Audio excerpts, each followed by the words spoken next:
Number एक का कारण है उद्धव, क्योंकि वो इस तरह से बर्ताव कर रहा था कि पूरा अधिकार मिसेस को और अनिल परब को दे के रखा था। तो बोलती भी गलती है, समझ नहीं रखता था किसी से, किसी को मिलता नहीं था, बात नहीं करता था, आइसोलेशन में रहता था। दूसरा है अनिल परब, दूसरी वही है, वही सब अपने हाथ में अधिकार लिए बैठे थे। अपॉइंटमेंट मुख्यमंत्री का टेंडर में रश्मि ठाकरे थी। हाँ, और उद्धव ठाकरे रबर स्टैम्प थे, ऐसा ही हो गया था। और आमदारों के भी काम नहीं हो रहे थे, आमदारों के काम नहीं हो रहे थे, उनको बहुत कठिनाई आ रही थी, इसलिए नाराज़ी थी। नमस्कार, मैं हूं श्यामगिरी। आप देख रहे हैं हमारा चैनल मुद्दा भारत का यानी मुद्दा आपका। फिलहाल इसमें मुद्दा चल रहा है पूरे महाराष्ट्र का। आज हमारे साथ में फिर से हैं एक बार वरिष्ठ पत्रकार गगन भेदी के संपादक अनिल थत्ते जी, और उनसे हम जो है महाराष्ट्र की जो इस समय राजनीति चल रही है, महाराष्ट्र में काफ़ी मुद्दा गर्म हुआ है, उसके ऊपर चर्चा करेंगे। थत्ते साहब, आपका फिर स्वागत है हमारे स्टूडियो में, और हमारे दर्शकों के बीच में आप अपना राय रखिए कि ये जो महाराष्ट्र में जो मुद्दा चल रहा है, क्या ये एक दिन में हुआ है या सालों से चल रही थी या कब से चल रहा था? आखिर में अचानक ऐसा क्या हुआ कि एकनाथ शिंदे जो है यहाँ के पालक मंत्री थे और शिवसेना के कद्दावर नेता थे, और अचानक उनको हिंदुत्व याद आ गया, अब हिंदुत्व पार्टी के साथ में रहेंगे। ऐसा क्या हो गया? ऐसा है कि 2.5 साल पहले जब सरकार बनी जी, महाआघाड़ी की MBA, हाँ, तो ऐसा हुआ था कि एक होटल का खर्चा, लोगों को कुछ पैसा देना था, तो ये सब काम जो था वो उद्धव ने एकनाथ जी शिंदे को बोला था जी। तो मेरे ख्याल से उस समय कम से कम, अभी क्या है, राजनेता किसी को बोल के ही करते, अपने दोस्त लोगों से उन्होंने कलेक्ट किया होगा, मगर कम से कम 100 करोड़ तक का खर्चा इन्होंने करवाया। किससे? एकनाथ शिंदे से। और उसको बोलते रहे कि तुम ही बनोगे, तुम खर्चा करो, इसलिए तुमको खर्चा करना है, तुम बनना है। और अचानक एक रात को रश्मि बहिनी ने अनिल परब को बुलाया और बोली कि अभी सबको बताना शुरू करो कि साहब ही बनेंगे, एकनाथ शिंदे नहीं बनेंगे, साहब ही बनेंगे। तो अनिल परब पहले शिंदे साहब के पास गया, बोला अभी तय हुआ है, मैडम ने तय किया है कि साहब ही बनेंगे मुख्यमंत्री। 2.5 साल पहले की बात है। मुख्यमंत्री, हाँ, 2.5 साल पहले की बात है। तो वो बोला कि फिर मेरे से खर्चा तो करवाया, सबको संभाला, होटल का बिल मैं दे रहा हूँ, सब मैं बिल दे रहा हूँ, और आप मुझे बोल रहे थे 1 घंटे पहले तक कि तू ही बनेगा, तू ही बनेगा, तू ही बनेगा, ये अचानक कहाँ आ गया? तो बोला नहीं, अभी मैडम ने डिसाइड किया है, आपको विड्रॉ करना है। वो बहुत नाराज़ हो गए, नर्वस हो गए, और बोले ठीक है, चलो पार्टी के लिए सेक्रीफाइस किया समझता हूँ, छोड़ दिया। और तब से मगर उनके मन में खटास थी, और वो रश्मि बहिनी के प्रति ज़्यादा थी कि उन्होंने, ये किसी को मालूम नहीं है कि उद्धव तो मंत्री छोड़ो, उसका तो कहना था उप मुख्यमंत्री वगैरह कुछ नहीं चाहिए, क्योंकि वो नहीं चाहता था कि ये उप मुख्यमंत्री बने जी। इसके लिए हाँ, नहीं, कोई उप मुख्यमंत्री मंत्री अपना नहीं हो, सब रहने दो, बाहर का बाहर रहने दो। शरद पवार साहब इसके संजय राउत के लिए बोल रहे थे, और वो अनिच्छा से बोल रहा था कि भाई एकनाथ को करो, मगर इसकी इच्छा नहीं थी कि कोई बने। तो ऐसा हो गया कि उसने एकनाथ शिंदे को मंत्री पद तो दिया, लोग बोलते नगर विकास दिया, ये दिया, मगर उसमें वहीनी साहब का हस्तक्षेप बहुत बड़ा रहता था, आदित्य का हस्तक्षेप रहता था, उसके अधिकारियों के अपॉइंटमेंट, कॉन्ट्रैक्ट्स, ये सब में ऊपर से ही सब चलता था, खाता इसका और खाते वो एकनाथ शिंदे जी को सिर्फ रबर स्टैम्प की तरह इस्तेमाल करते थे। हाँ, वो उनको पसंद नहीं आ रहा था, रबर स्टैम्प की तरह वो यूज़ करना चाहते और पसंद नहीं था, और वो नाराज़ थे। और कैसे है ना कि अनिल परब के हिसाब से जब चल रहा था, पैसा एकनाथ का और राज कर रहा था अनिल परब, और मेन सलाहकार वही, वो जो बोलेगा वही होता था। इनको जो मिनिमम एक फ्रीडम चाहिए, मंत्री करके रिस्पेक्ट चाहिए, वो नहीं दे रहे थे, वो तो गुस्सा था ही मन में। और अभी पिछले 4 महीने में मैंने खुद देखा कि एकनाथ शिंदे इतने अस्वस्थ थे कि मैंने उनको बोला कि ऐसे हालत में आपको पार्टी में रहना ही नहीं चाहिए। तो बोले मैं अकेला निकल के क्रांति नहीं होगी, क्रांति तभी होती है जब पूरा माहौल भड़कता है, लोग साथ में होने चाहिए। अभी मेरे पास उतनी ताकत नहीं है कि मैं तख्ता पलट करूँ। तो फडणवीस और वो मिल गए तो तख्ता पलट के लिए। अभी देखो इसकी क्या शोकांतिका है, तुम्हारे 55 शिवसेना के आमदार है, उसमें से 50 इसके साथ गए। मतलब कितना तुमने असंतोष अपने ही आमदारों में पैदा किया होगा। किसका असंतोष? 55 में से 5 गए, 50 गए। असंतोष के कारण कौन है? असंतोष का नंबर 1 का कारण है उद्धव, क्योंकि वो इस तरह से बर्ताव कर रहा था कि पूरा अधिकार मिसेस को और अनिल परब को दे के रखा था। तो बोलती भी गलती है, संबंध नहीं रखता था किसी से, किसी को मिलता नहीं था, बात नहीं करता था, आइसोलेशन में रहता था।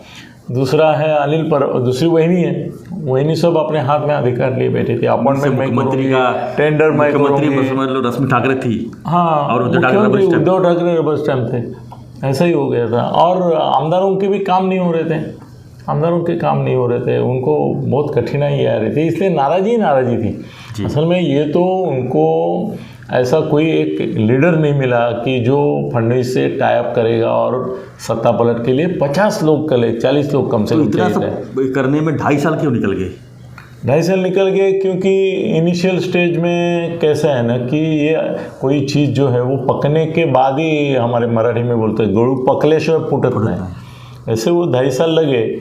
और ऐसा था शरद पवार के सामने अपनी चलेगी कि नहीं, ऐसा इन लोगों को भी लगता था कि भाई शरद पवार जैसा आदमी इसके साथ है तो अपनी चलेगी कि नहीं। फडणवीस ने जब साबित कर लिया कि फडणवीस का बाप मैं हूँ, अपना इसका शरद पवार का भी बाप मैं हूँ, ये फडणवीस ने साबित कर लिया, तो इनको भी कॉन्फिडेंस आ गया, विधान परिषद चुनाव, अरे कॉन्फिडेंस आता गया। और सेंट्रल में अमित शाह, मोदी दीदी, उन लोगों ने भी इनको आश्वस्त किया कि आप चिंता मत करो। अब तुम सोचो कितने क्रांतिकारी चीज़ हो रही है कि जिस जाधव के खिलाफ किरीट सोमैया ने कम से कम 12 तास बड़बड़ की होगी, कितनी? यशवंत जाधव के खिलाफ 12 तास। उसकी मिसेस किसके साथ है? एकनाथ शिंदे के साथ। आइए खत्म होना ना, ईडी बीडी खत्म। जिन लोगों को ये क्या ईडी के डर की वजह से तो नहीं हुआ है क्रांति? नहीं, देखो 50 में से 5 लोग ऐसे जिनके पीछे ईडी है, 5 लोग ऐसे जिनके पीछे अलग अलग तरह से सेंटेंस, 10 ही है। बाकी तो अपने असंतुष्टता से गए हैं, या तो वो यहाँ नहीं मिल रहा है तो वहाँ कुछ मिलेगा, ये आशा से गए हैं। ये बात है, किसी ने देखो कोई बिना मतलब कोई कुछ नहीं करेगा, सबका अपना अपना मतलब है, जो यहाँ साध्य नहीं हो रहा था करके। मगर अभी यामिनी जाधव के बारे में कल किरीट सोमैया क्या बोलेगा, इसके बारे में मुझे बहुत कुतूहल है, क्योंकि वो शायद हो सकता है वो मंत्री बनेगी। एकनाथ शिंदे के जो क्लोज रहेंगे, उसमें एकनाथ शिंदे को भी ऐसे लोग लगेंगे कि जो फिनांस के लिए उसको भी मदद करेंगे, सरकार चलानी है ना उसको। जो आमदार असंतुष्ट है उनको उद्धव ने जो गलतियाँ की वो सुधारेगा, तो उसमें से एक ये होगा कि वो उनको ज़्यादा वेटेज देगा सबको। तो यामिनी जाधव उसके लिए ज़रूरी है। बहुत सारे ऐसे कि जो मदद करेंगे उसको। इस घटना में एक चीज़ और सामने ये कोई देशमुख करके जो है नागपुर का, वो भाग के आया, बोला कि ज़बरदस्ती रखा गया था, उसको इंजेक्शन दिया जा रहा था, उसको बेहोश किया जा रहा। तो कुछ डरावनी चीज़ें तो नहीं इसके अंदर शामिल भी है? नहीं, देखो आदमी का मन जब बदली हो जाता है, उसको कोई दूसरा भी, उसके मिसेस ने भी कंप्लेंट किया।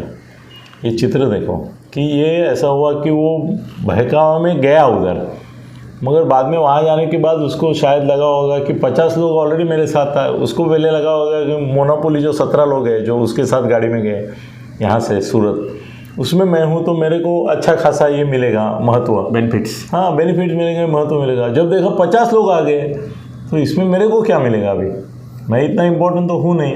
तो वो भागने की सोचा, भागने की जैसी उसने कोशिश की, इन लोगों ने रोका होगा, थोड़ी हाथापाई हो ही होगी। अभी देखो जब अब समझो मैं अगर उसकी जगह होता और मेरे को लगता है कि मेरा फ़ायदा नहीं होगा इधर, मैं निकलना है, मेरे को वहाँ जाके बोलना है मेरे ऊपर आने होगा, तो रोना धोना था। अभी आज की तारीख में ऐसा है कि औरत से झगड़ा करो तो तुरंत वो विनय भंग की या रेप की केस डाल देती है, देखते हैं ना आप? बिल्कुल। या तो अलग अलग तरीके जो कानून है उसके अंदर वो तो तुरंत बहाना बना ही लेते, तो ये बोलेगा ही ना मेरे को मारा, मेरे को इंजेक्शन दिया। उसके चेहरे से दिखता है क्या ऐसा इतना टॉर्चर्ड आदमी जो है, वो दिखता है क्या उसके? उसने पहले मैसेज को दिया कि तुम कंप्लेंट करो, मुझे यहाँ से निकलना है। थत्ते साहब, तो ये नाटक है। थत्ते साहब, इसमें एक चीज़ और बनता है कि अब जो शिवसेना जो उद्धव ठाकरे नाम से पार्ट 2 के नाम से जानी जाती थी, तो कितना बड़ा धक्का है ये शिवसेना के लिए? खत्म। शिवसेना क्या रही है अभी? शिवसेना कहाँ रही है? देखो, राणे गया, छोटा टुकड़ा लेके गया, राज भी गया तो इतना बड़ा टुकड़ा लेके नहीं गया, बाद में उसने आमदार कमाए के। गणेश नाइक गया, छगन भुजबल ने थोड़ा धक्का दिया, मगर वो साइकोलॉजी करता है क्योंकि सरकार में ये लोग थे नहीं जब गए। हाँ, अभी ये पहली बार ऐसा है कि सरकार गिरा के जा रहे हैं। मनोहर जोशी के ज़माने में भी विलासराव देशमुख ने एक बार प्लान किया था, आपको याद है? वो उनका मातोश्री क्लब जो है उसमें गए थे, ट्रांसफ़र होने वाला था, नारायण राणे ही लीड करने वाला था, और उस समय उन्होंने दबा के उसको ये किया। अभी इसको दबाने के लिए चाहे केंद्र में सत्ता है उनकी, वो इसको प्रोटेक्शन में है। तो ये पहला मौका है जब शिवसेना जो है उसका विभाजन ऐसा होगा कि 10% जाएगा उद्धव के साथ और 90% जाएगा एकनाथ के साथ। तो लोगों को जो चाहिए, शिवसैनिकों को, वो हिंदुत्व वगैरह बोलने की बात है, उनको चाहिए बेनिफिट ऑफ द पावर, वो देने की स्वभाव, वृत्ति और जनरसिटी इसकी। ठाकरे लोगों को देना ठाउक नहीं है। सब बोलते हैं ना, मांगते रहते हैं, देते कहाँ हैं। ये उल्टा आदमी है। शिवसैनिकों के बीच में क्या फर्क देख रहे हैं आप 2 दिन में शिवसैनिकों के जो शिवसैनिक जो थाना में साला कोई बोला भी नहीं कि ये गलत है थाना में किसी इतने शिवसेना के लीडर है, कहीं बैनर नहीं लगा, बैनर छोड़ो, मुंह खोल नहीं रहे। मैं एक आदमी को फ़ोन किया था, मैं बोला तेरी प्रतिक्रिया, साहेब कशाला आम्हाला अडचणीत टाकतात, शिंदे साहेबाविरुद्ध आमच्या गांडीत दम आहे का? ये बोला गांडी में दम है क्या हमका उनके खिलाफ बोलने का? आज की तारीख में एकनाथ शिंदे जो है शिवसेना से, मतलब उद्धव ठाकरे ज़्यादा पावरफुल हो गए। उद्धव साहेब से पावरफुल एकनाथ ही है। अभी एकनाथ ही पावरफुल, महाराष्ट्र में पावरफुल है। खाली ठाणे डिस्ट्रिक्ट के फूटे क्या आमदार? अरे पूरे महाराष्ट्र के फूटे ना, विदर्भ के फूटे, जिले के जिले चले गए।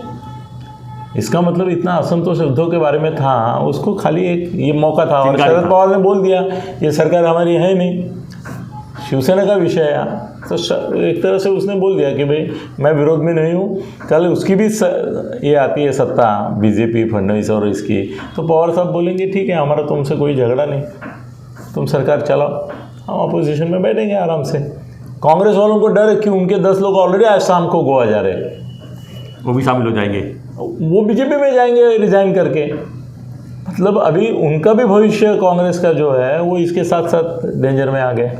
तो अभी शिवसेना ये विषय जो है वो इतिहास होगा, भूतकाल होगा, भविष्य एकनाथ शिंदे रहेगा।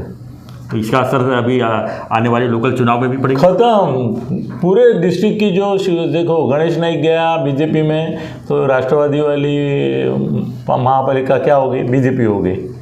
अब ये जाएंगे तो कल्याण, डोंबिवली, भिवंडी, उल्लासनगर, सब जगह की थाने सब शिवसेना, अभी तो बर्खास्त ही है सब, इसलिए कोई सवाल नहीं। मगर चुनाव जब होंगे तो बीजेपी आएगी सब जगह। अभी एकनाथ शिंदे की ताकत है, वहाँ गणेश नाइक की ताकत है, बहुत सारे आ गए ना इनके साथ। दूसरा तथ्य साहब, एक और जो है मीडिया में और सोशल मीडिया में एक न्यूज़ चल रही है कि ये सब पूरा प्लान जो है मातोश्री से हो रहा है, क्योंकि 2.5 साल इन्होंने मुख्यमंत्री पद ले चुके हैं, अब 2.5 साल के लिए तुम लोग खेलो, इस तरह खेल हो रहा है। तो इसको नशा आ गया था मुख्यमंत्री पद का, उद्धव को, तो वो छोड़ना नहीं चाहता था, नहीं तो प्यार से बोलता था। तो पवार साहब ने बोला कि इसको मुख्यमंत्री बनाना आपका सवाल है, हमने दे दिया है 5 साल, इनको करो ना। उसके लिए कोई इतना नाटक खेलने के, और खुद के पैर पे कुल्हाड़ी, बेआबरू, अरे इज्जत गई ना उसकी। कुछ तो विचार करेगा ना वो दिमाग में कि भाई मेरी इज्जत गंवा के क्यों मैं ये ट्रांसफ़र ऑफ पावर करना है, और किसको ओब्लाइज किसको करना है, इसमें बीजेपी को देना है। तो वो सीधा बात करता था, भाई इनसे एनसीपी मेरी नहीं जम रही है, चलो मैं आता हूँ। कब का उसको तो स्टैंडिंग ऑफर था, वो जा सकता था। वो नहीं, वो सत्ता पे रहना चाहता था, मोहिनी साहब सत्ता में रहनी चाहती थी, अनिल परब रहना चाहता था, करके तो इन लोगों ने बगावत की। वो ऐसा कुछ नहीं है। वो क्या है ना, इंदिरा गांधी जब मारी गई तो ऐसे भी मीडिया वाले तब निकले कि जिन्होंने बोला कि राजीव गांधी को पंतप्रधान बनाने के लिए उसने ही प्लान करके खुद को मारा। ये अपनी दुनिया उल्टे खोपड़ी की है ही। कोई मरता है तो भी बोलेंगे कि इसने खुद को मार लिया क्योंकि अपने बच्चों का देखना था। संजय गांधी के बारे में भी बोला गया। तो ये पागलपन है सरासर कि उद्धव ने ये सब किया है। और कुछ लोग ऐसे उद्धव के भी होंगे मूर्ख, उनको लगता होगा साहब की तो इज्जत गई, अब बचाने के लिए बोलेंगे साहब नहीं किया, साहब नहीं किया। ऐसा हो सकता है जी, बिल्कुल। मगर ऐसा कुछ नहीं है। मैं बहुत अंदर की बातें बहुत जानता हूँ, बोल नहीं सकता हूँ, और मुझे मालूम था ये होने वाला है। हो गया। धन्यवाद थत्ते जी, आप हमारे स्टूडियो में आए। तो ये थे थत्ते साहब, इनका साफ साफ कहना है कि शिवसेना का एकदम डाउनफॉल हो गया है और शिवसेना लगभग जो है टूट चुकी है। शिंदे साहब आपको की हमारा सेना हो वीडियो गया अभी। कैसा लगा आप मेरे कमेंट जरूर लिखिए। अगर पसंद आई हो तो लाइक शेयर और सब्सक्राइब जरूर करें। धन्यवाद।